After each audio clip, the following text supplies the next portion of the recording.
When they entered the apartment, she slipped out of her grandma's grip and ran upstairs to her room, closing the door behind. She did not seem upset, she didn't voice any concerns. That was unusual for her little Nora, Helen thought. But after all, children change their opinions very quickly, and perhaps there was an idea Nora had to execute straight away. Helen continued through the hall of their apartment towards the kitchen, where her husband, daughter, and son-in-law sat around the dinner table.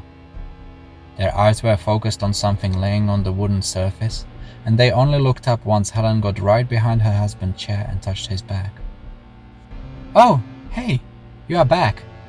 Her daughter smiled in her direction, but her eyes moved back down before Helen even responded.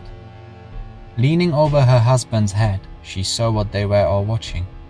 It was a small screen playing a video showing the People of Light performance. It was filmed clearly from the audience, as the view often got obstructed by someone's head. "I thought they weren't allowed to film from the audience," Helen noted, surprised. "We weren't, but we did."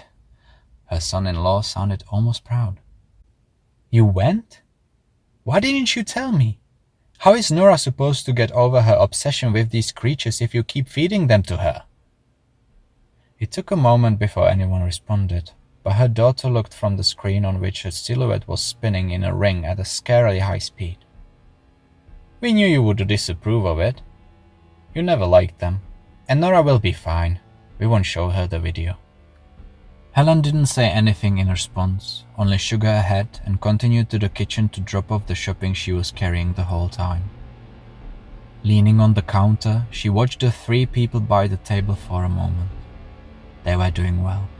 Although Helen herself did not work anymore and cared for Nora, the rest all had jobs that kept them busy, but also allowed them to live a comfortable life.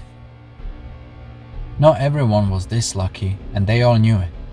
She loved all of them, even her husband, who has been becoming quieter with age, and her son-in-law, who turned her beloved only child into a rule breaker, often defying her mother. At the end of the day, they always met here, ate dinner, watched a movie, walked, or played a board game, like a family should.